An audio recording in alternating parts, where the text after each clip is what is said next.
Hello there.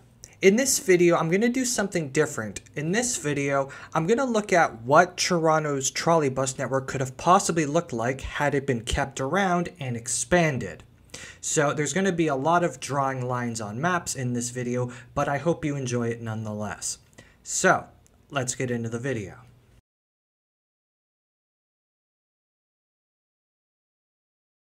So in this video, I want to look at how the trolley bus network could have been expanded had it stuck around.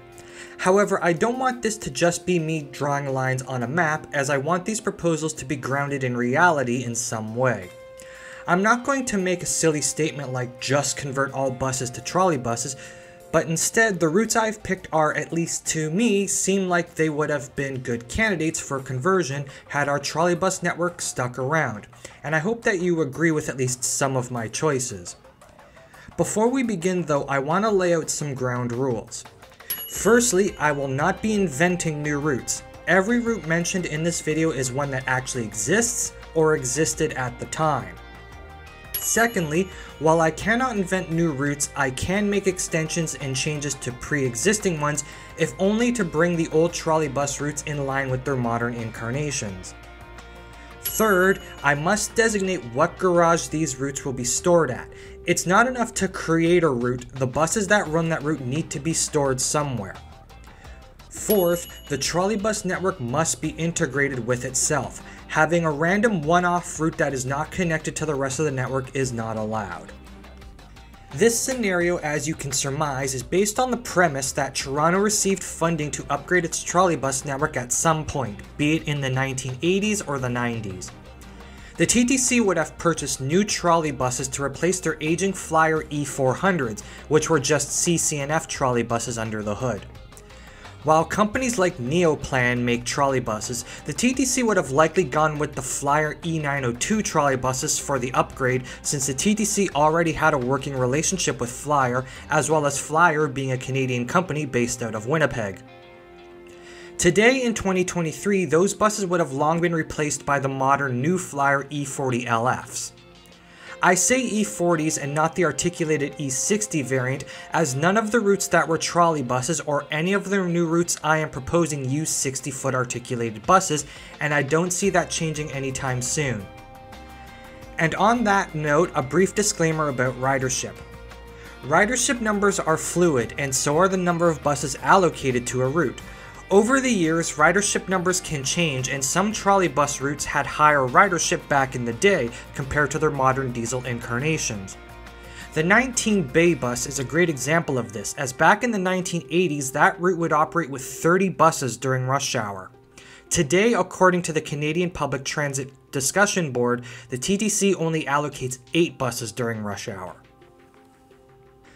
So for this exercise, I will be using ridership and bus allocation figures provided by the CPTDB based on the most recent numbers.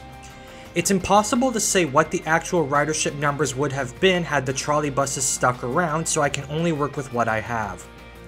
As well, the number of buses allocated to a route will fluctuate throughout the day and week, so I will be referencing both the minimum number of buses used on a route during its low ridership periods, as well as the maximum number when ridership is its highest. I will be keeping track of these numbers in an Excel spreadsheet that I have made. And lastly, just a disclaimer, I am not affiliated with the TTC or any transit advocacy group. I am just a random guy on the internet talking about trolley buses. I know full well the trolley buses are probably never coming back because the upfront cost is too high. The network we did have was built on top of old streetcar infrastructure that no longer exists. To restart trolley bus service in Toronto would be to start over from nothing. This is primarily why transit agencies have moved towards battery electric buses as the replacement for diesel buses. I am well aware the TTC has its own employees who crunch these types of numbers to determine if a route is justified or not. I am not one of these people, nor do I claim to be, so take this exercise not as a serious proposal, but as a fun brainstorming idea. With all of that out of the way, let's get into this alternate history scenario.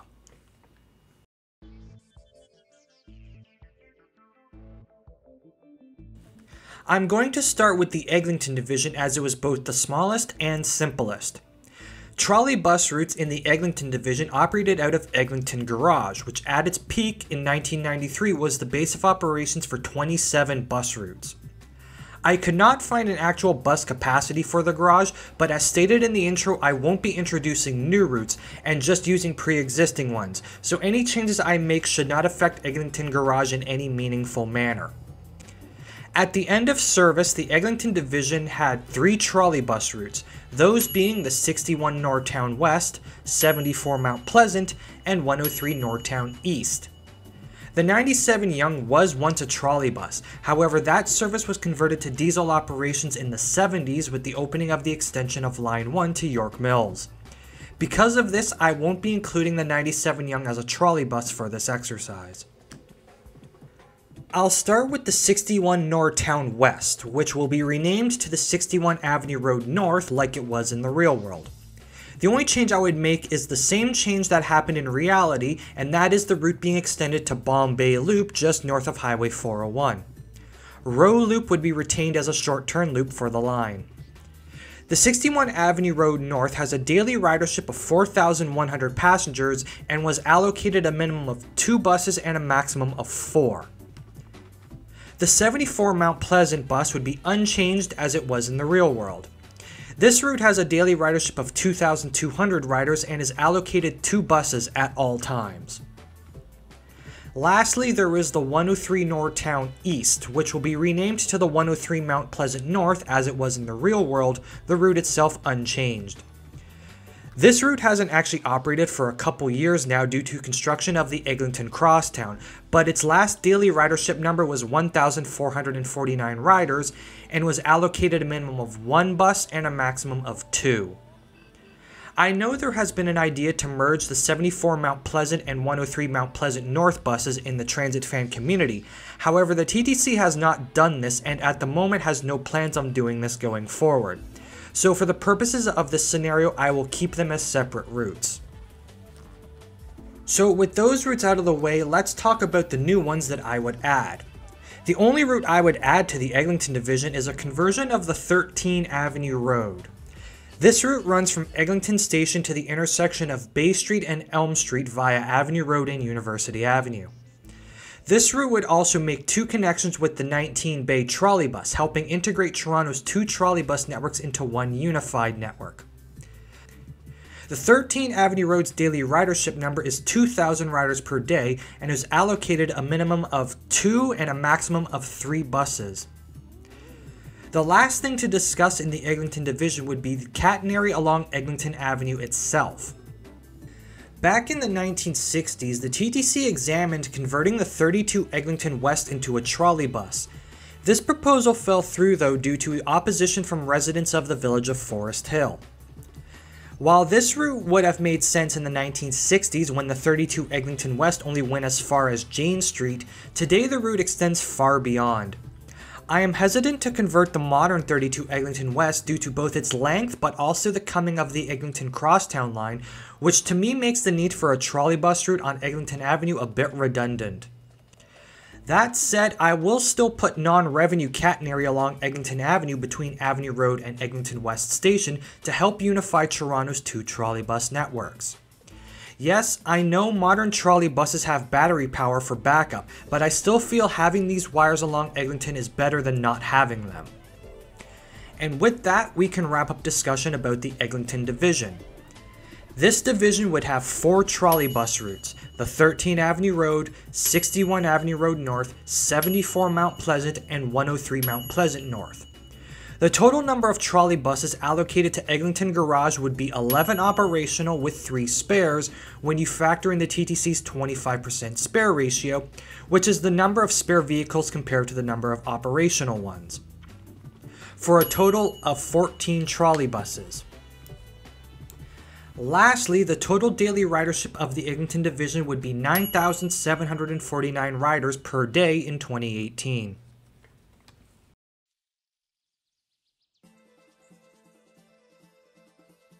The Lansdowne division is going to be a bit messier as it was the larger of the 2 trolley bus divisions in the city. The first thing I want to get out of the way is the fact that I will be splitting the Lansdowne division into 2. This is because both Lansdowne Garage and Eglinton Garage weren't just being used for trolley buses, but also diesel buses as well, which means space was at a premium. In a world where the trolley bus network isn't just preserved but also expanded, Lansdowne Garage simply wouldn't have the space for these new routes. At its peak, Lansdowne Garage was the base of operations for 17 bus routes. For that reason, I have decided to split the Lansdowne division, and for the purposes of this scenario, the 19-bay trolley bus will be relocated to a new trolley bus division I discuss later in the video. When trolley bus service ended, the Lansdowne division was made up of 5 trolley bus routes, those being the 4 Annette, 6 Bay, 40 Junction, 47 Lansdowne, 63 Ossington, and 89 Weston Road. I will start with the 4 Annette, which like in real life would be renamed and numbered to the 26 DuPont, the route itself being unchanged just like in real life.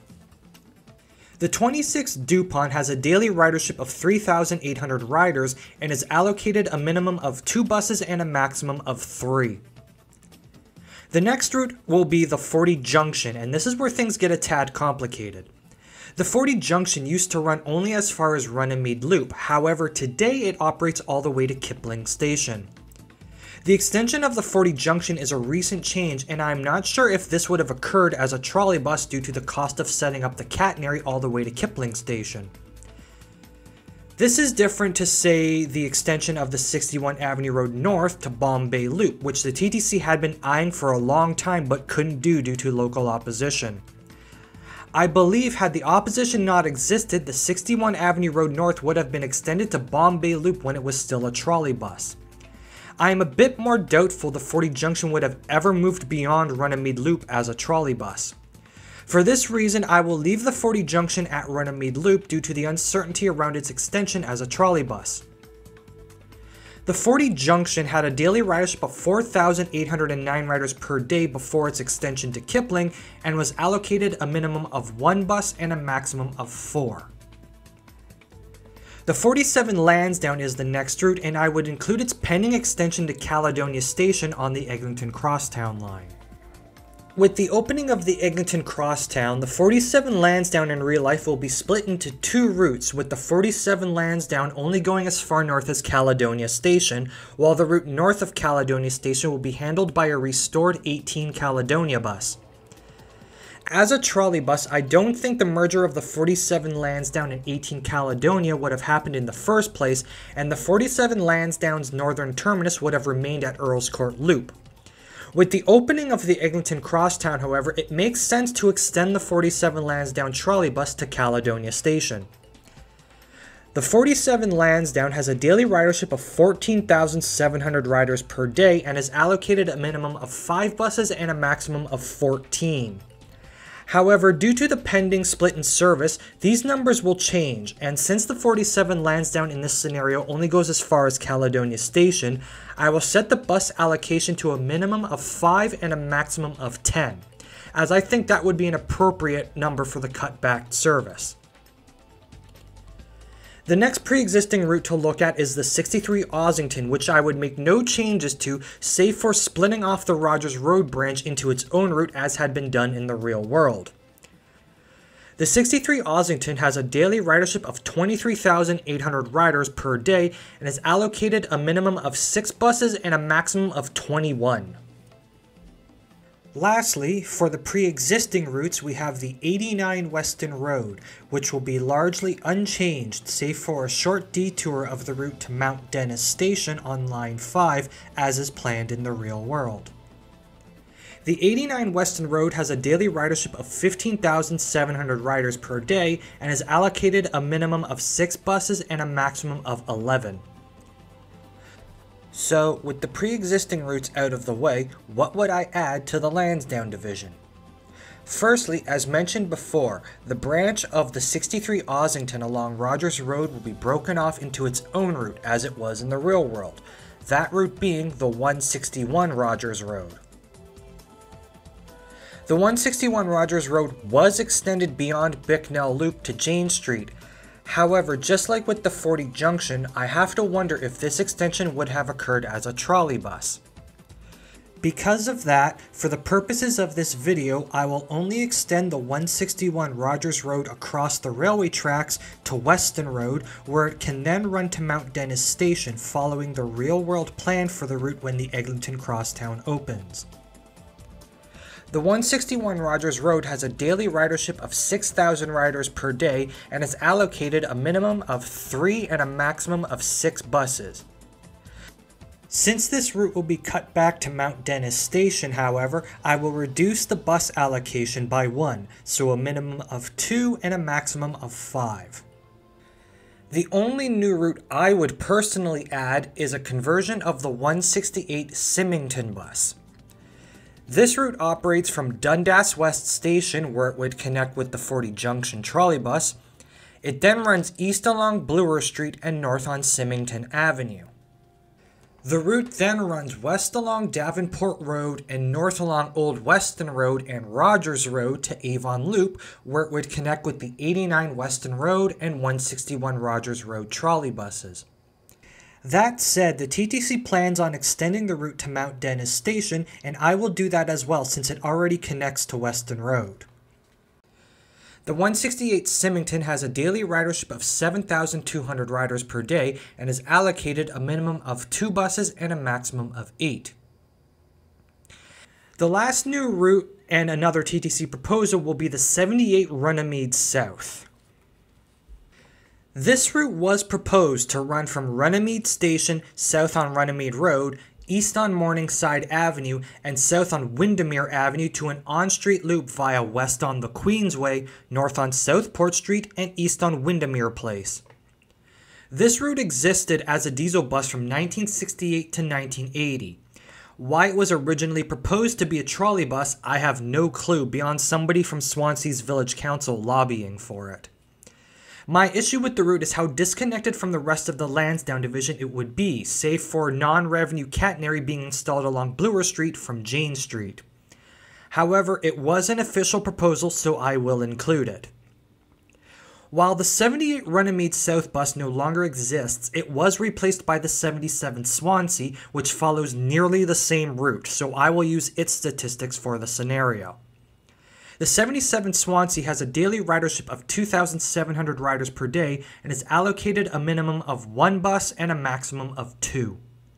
And with that, I will wrap up the Lansdowne division with its 8 trolley bus routes: the 26 DuPont, 40 Junction, 47 Lansdowne, 63 Ossington, 78 Runnymede South, 89 Weston Road, 161 Rogers Road, and 168 Symington. The total number of trolley buses allocated to the Lansdowne garage would be 64 operational with 16 spares, when you factor in the TTC's 25% spare ratio, for a total of 80 trolley buses. Lastly, the total ridership for the Lansdowne division in 2018 would be 78,709 riders per day.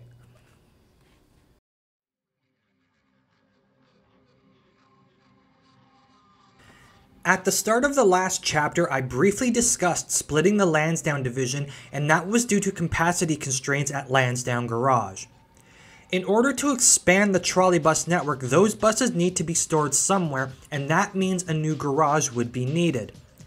Of course, the TTC could build a new one, but I am not going to get into speculation on where that could have happened. Instead, I will follow the TTC's previously used method of just converting an old streetcar car house into a trolley bus garage, as they already have the necessary power and catenary infrastructure. This is why Eglinton Garage and Lansdowne Garage were chosen as basis for the trolley bus network we did have. It just so happens that there is another disused streetcar car house in this part of the city, that being St.Clair Car House, sometimes called Witchwood Car House. This car house was closed in 1978, but the TTC still owned the property up until the mid-1990s.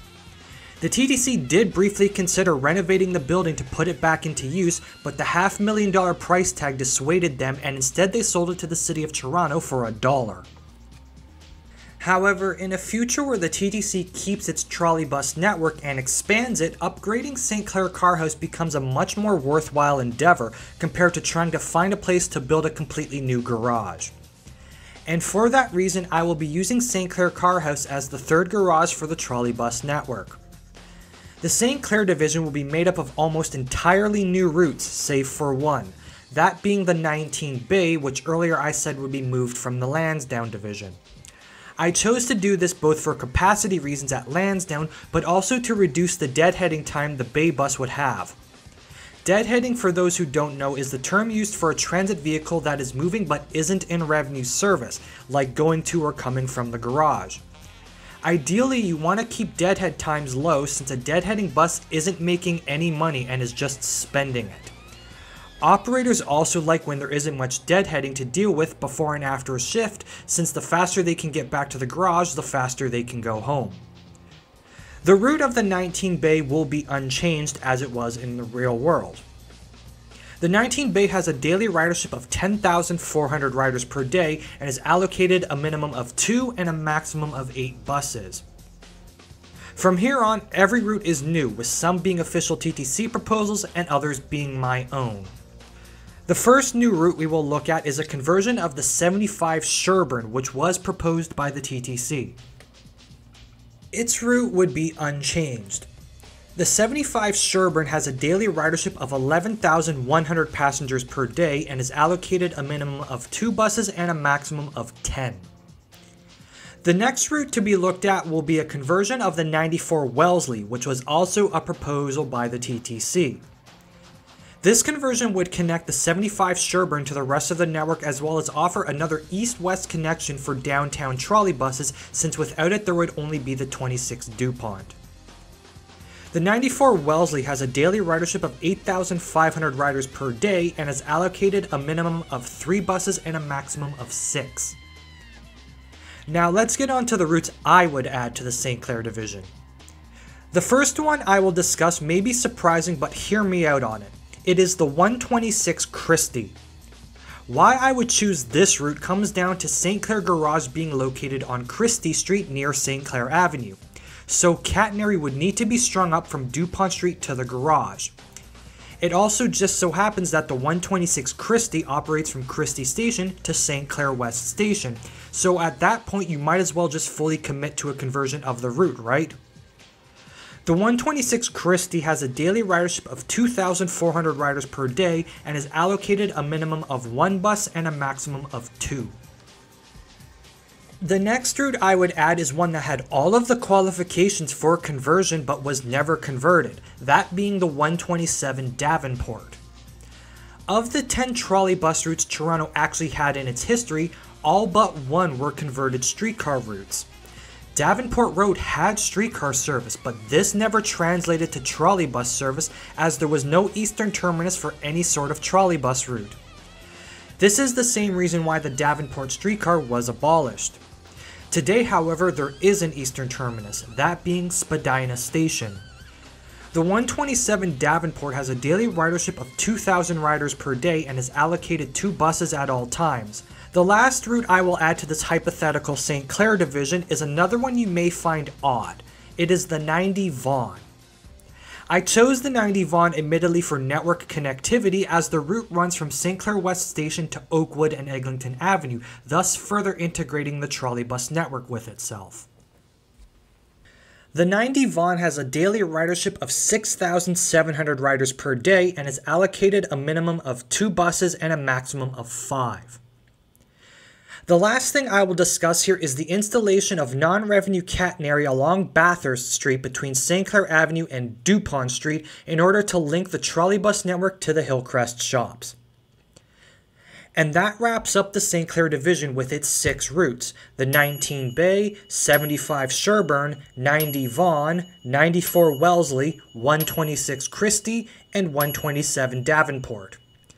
The total number of trolley buses allocated to St. Clair Garage would be 34 operational with 9 spares when you factor in the TTC's 25% spare ratio, for a total of 43 buses. St. Clair Garage would likely still have a lot of room to spare, either for further route expansions, diesel bus routes, or storage space for even more spare trolley buses for the entire network should the TTC desire. Lastly, the total ridership for the St. Clair division would be 41,100 riders per day. And there we have it, my scenario for if Toronto had kept and expanded its trolley bus network. A bit conservative maybe, but I tried to be as realistic as possible with this. The network would be composed of 18 routes with a minimum fleet size of 147 trolley buses, including spares, across 3 garages and a daily ridership of 134,258 riders per day.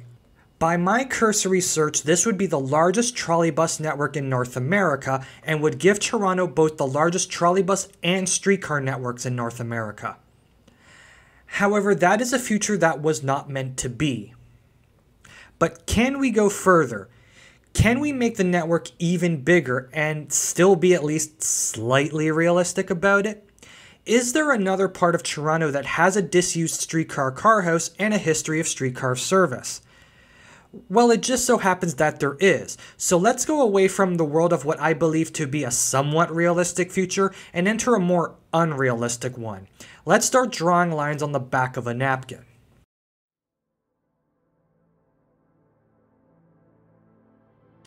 I'm just going to immediately start with the disclaimer that this would have never happened in a million years. It doesn't matter if Toronto had kept its trolley buses or not, this was not going to happen.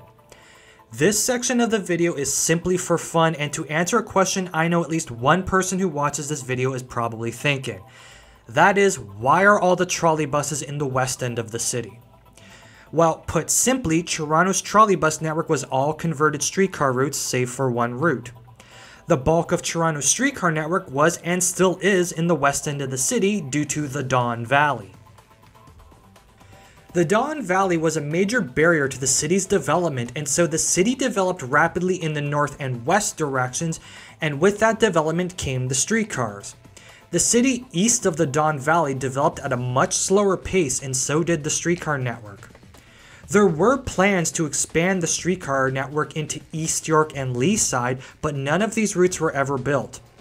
In fact, all of the streetcar routes built in the city's east end still exist, with the exception being the Danforth streetcar, which became the Line 2 subway, the Pape streetcar, which only went as far south as Gerrard Street, and the Coxwell streetcar, which was the big absence from this part of the city. It would have made absolutely no sense to convert the Coxwell streetcar into a trolley bus, as it would have been so far removed from the rest of the trolley bus network. In the real world, there was simply no way the trolley buses would have ever made it to the east end of the city. That said, could it be done? Yes, of course it could have, and that's what I will attempt to do here. Firstly, we would need a garage to store the trolley buses, and it just so happens that there is an old streetcar car house out here that also served as a bus garage. That being Danforth Garage, which at its peak was the base of operations for 21 bus routes. Like Eglinton, Lansdowne, and St.Clair, its history as a streetcar car house makes it the perfect candidate for trolley bus operations, as it would already have the infrastructure needed. For this division, I came up with what I believe would be the most realistic options for trolley bus conversions here. In total, I have come up with 6 routes for this Danforth division, plus an additional 1 route for the Eglinton division. I will be sticking to the ground rules laid out at the start of the video, those being no inventing routes and the network must be unified. The first route is the most obvious, that being the 22 Coxwell. The 22 Coxwell has a ridership of 5,600 riders per day and is allocated a minimum of 2 buses and a maximum of 3. The next route, and this one may be an odd one to some, is the 70 O'Connor. Why I chose this route is because it will be the central north-south artery that will link the rest of the routes to the Danforth garage. This could also be achieved through the use of non-revenue catenary, but once again, if you're going to be covering half a route in catenary, you might as well just fully commit to the conversion of said route at that point. The 70 O'Connor has a daily ridership of 7,200 riders per day and is allocated a minimum of 3 buses and a maximum of 8. The next route will be the 62 Mortimer,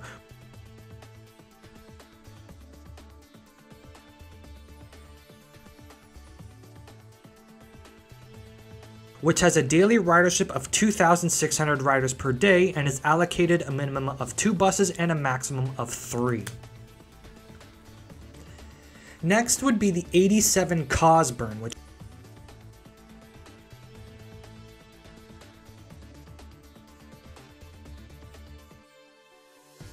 has a daily ridership of 13,200 riders per day and is allocated a minimum of 5 buses and a maximum of 6. Then there would be the 8 Broadview,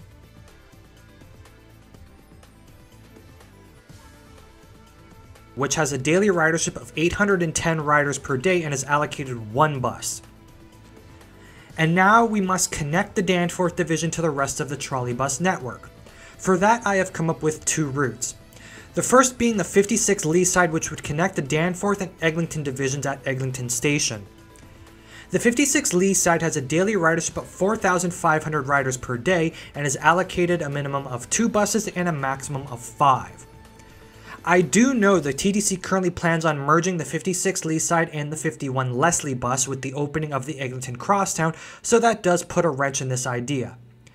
That said, if in some hypothetical universe this conversion did happen, it is likely the proposed bus terminal at Laird Station on the crosstown would have been retained for both the 56 Lee side and the 51 Leslie, and this merger would have never occurred. The last route I would add is another out there idea, and that would be the 88 South Lee side. Why I chose this route once again comes down to the connectivity, as it would be yet another link between the Danforth and Eglinton divisions, this time linking the two at St.Clair Station. The 88 South Lee side has a daily ridership of 4,700 riders per day and is allocated a minimum of 2 buses and a maximum of 8. This route would be part of the Eglinton division, thus bringing its total fleet size up to 24 buses, including spares. It would also raise the daily ridership number to 14,449 riders per day. Of course, there is one last option for this connectivity, and that is putting non-revenue catenary along the Bloor Viaduct to connect Broadview Station to Castle Frank Station, where the 94 Wellesley bus comes from. And that wraps up the Danforth division with its 6 trolley bus routes: the 8 Broadview, 22 Coxwell, 56 Leaside, 62 Mortimer, 70 O'Connor, and 87 Cosburn. The total number of trolley buses allocated to Danforth Garage would be 34 operational with 9 spares when you factor in the TTC's 25% spare ratio, for a total of 43 trolley buses. Lastly, the total daily ridership for the Danforth division would be 33,910 riders per day. And with that, we have the network if the Danforth division was a thing, which it was never going to be.